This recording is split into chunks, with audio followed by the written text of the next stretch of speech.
For our A2 project, we decided to make 2 advert-length game trailers.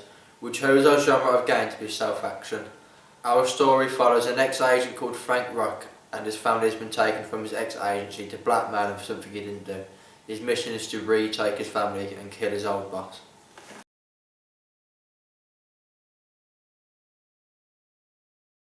We chose the title of our game to be The Lone Soldier.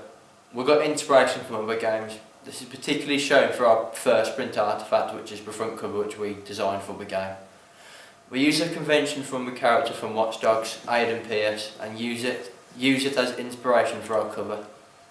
We believe this developed on the convention already used because we used the same character gesture from our front cover and used the same prop, which was a handgun. This game is an open world action adventure, but the character is similar to ours because he is mysterious. We've related our character's mise-en-scène to this as well, clothing wise.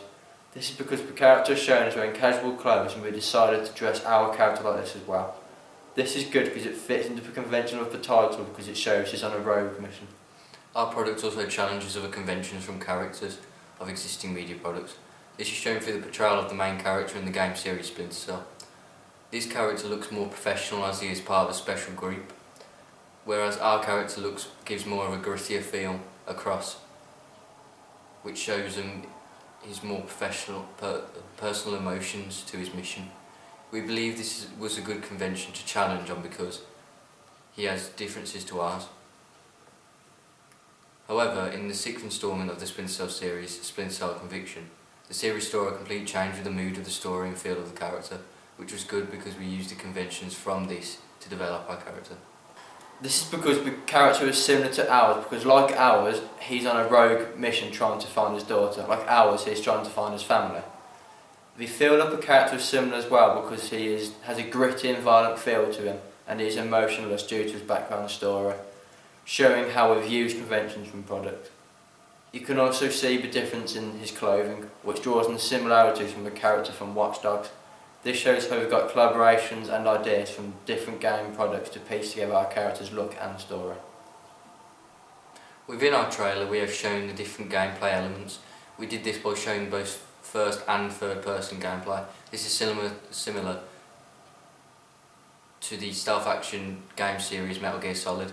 This was effective for us because it allowed us to show our creativity through experimenting with different camera angles.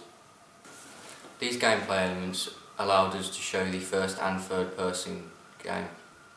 This was good because it shows the audience what gameplay the product offers. The camera shot which is used on the part where Frank Rock is shooting, showing what the first person gameplay will be presented as when playing. This allows the game to be more dynamic and lets the player feel more involved. The stealth gameplay is shown when the character is picking up the gun from the body and is presented at the end of our trailers. We show which console it's on, the game box. This was a good feature for us to have because a lot of games which are exclusive to a certain console have the console's logo at the end. Our logo offers the same conventions of other products because we designed it for ourselves and made our own sound for it using a piece of music from Incompetech. We also collected music from this and put it onto one of the trailers. The music we used was sad to show our characters' feelings and emotions. We looked into other game trailers which use this style of music, and the best one we saw was the Gears of War trailer. This trailer was exceptionally good because the music takes over the sound of what's happening in the player's world to show how the character is feeling. Our trailer was live action. This is because with all the resources we had, it was our only option and we didn't have the funding to make a CGI project. It was good that we decided to make it live action because it meant we could show our creativity through camera angles and various shots. We looked into other live action trailers such as Halo Reach. Like this trailer, we were able to show our characters' emotions with facial expressions with different camera shots. Our best shot for showing this was the use of the slow zoom in on our first trailer to the character's face, which was effective because we were able to show the personality of the character.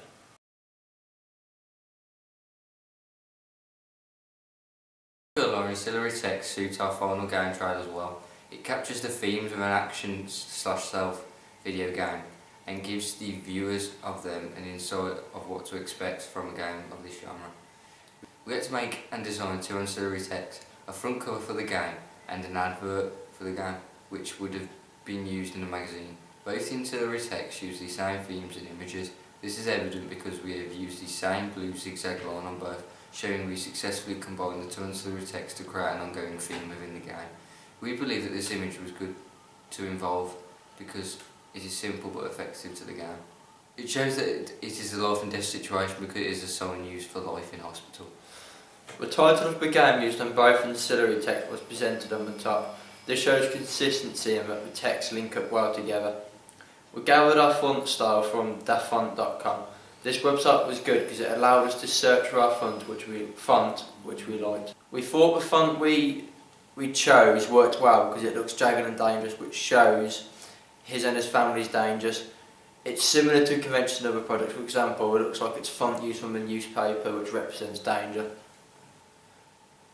We also got inspiration for our font from the game Metal Gear Solid, in which our product has a very similar style to. We were able to show our audience the consistency of the two texts by presenting the front cover at the bottom of the magazine advert, which is effective because most products do this, which shows use conventions from other existing products. Another main inspiration we got for our product is represented within our front cover. Our character's posture and look is similar to the character from Watch Dogs due to his prop stance and his clothing. The font we used went well with the blue coloured theme of the zigzag line because they both look like they fit into the stealth-action genre, as we believe the colour blue represents the gameplay well. On the front cover we used screenshots from our final trailers to show different types of gameplay, one being stealth third-person gameplay and the other being first-person action scene where the character is shooting from a gun.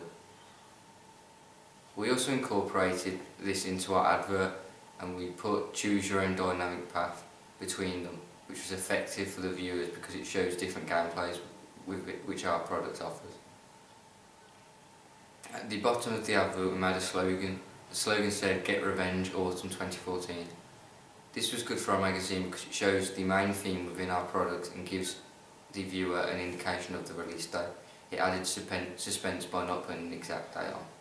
To make the front cover look like a real front cover and as real as possible, we decided to add real elements from other covers such as the barcode. This is a good feature to use as it makes it look like one you'd buy from a shop, which makes our products more realistic. Overall, our two auxiliary texts work well together because they were consistent with each other, and through their themes and conventions they tie in well within our trailers because they both show what to expect from the final product.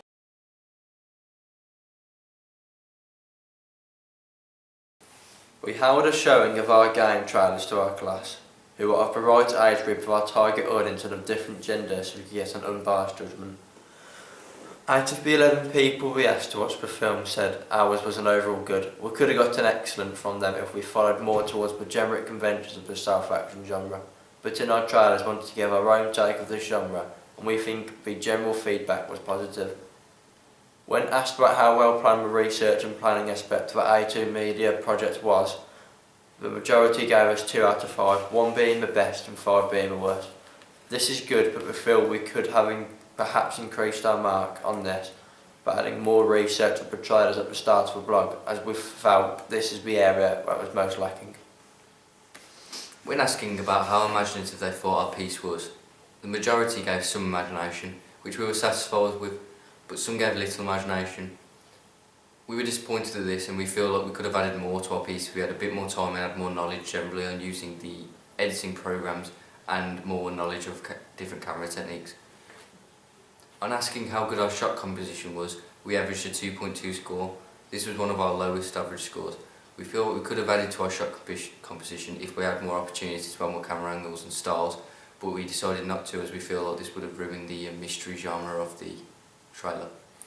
With the mise-en-scène we got an average of 2.1. I feel like we definitely could have improved with the mise-en-scène and costumes. I feel the props we used, e.g. the gun, were effective to tell our story, but the costumes could have definitely been improved, but we did not know what to improve them with. Editing was our best quality, averaging a 1.8. We feel too our editing was our best quality, but we could have perhaps made it better by making the cuts between action speaking more fluid and in time, as some people said that in the comments section. Our worst quality, according to the people we were asking, was our usage of sound and music.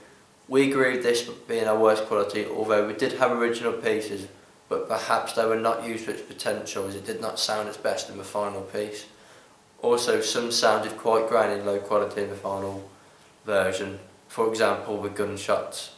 We did not know why this was. Our fonts and text were genuinely good in the eyes of our critics.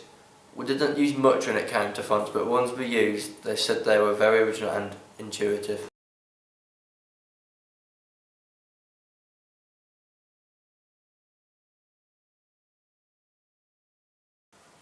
We use Blogger throughout our project, using it to place all of our tasks that we have done. Using Blogger really benefited us because it helped us keep track of what we had done, whilst perhaps doing it on paper or separate Word files, we may have lost it. Although using Blogger did have its problems, unfortunately when placing pictures into Blogger they did not show up. This was a problem because we did not know if they were there or what size they actually were. When actually filming our trailers, we used the Sony HDR camera. We use this to film the literal part of our trailers. For example, me and Ben, when using this, we found it very helpful as it was small and easy to carry and filmed in HD, so it was of good quality. We also used a voice recorder to record the voiceover using the first trailer Took my family. when They Will broke was into my giving house his and took character's monologue. I don't know This was where quick they and are. easy to use because Where instead they of doing it go. on a camera, it got rid of the background noise and enhanced the quality of the voice. We used Photoshop to create our cover and our two print artefacts. We used many of the basic tools in this program, most especially the Magic Eraser tool. We use this tool to delete the backgrounds of the images we used to make the cover and the print artefacts look more realistic. We didn't attempt any of the complicated stuff because we had no knowledge on them.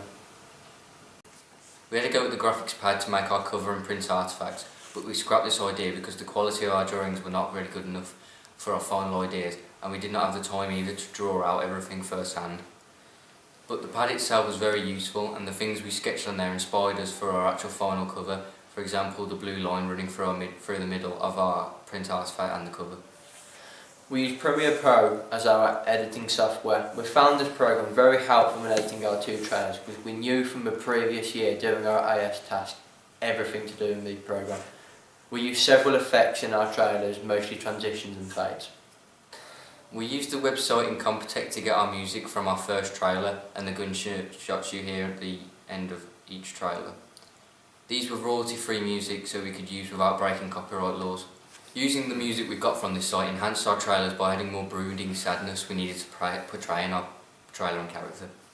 The font is a free user provided database to get different and unusual fonts. We use this site to find the font of our main title in our trailers, The Lone Soldier. We used this site because we felt using a custom font more originality to our portfolio, and the font we actually used gave it more of an emotional feel. We used a green screen to place in the background in certain clips and images.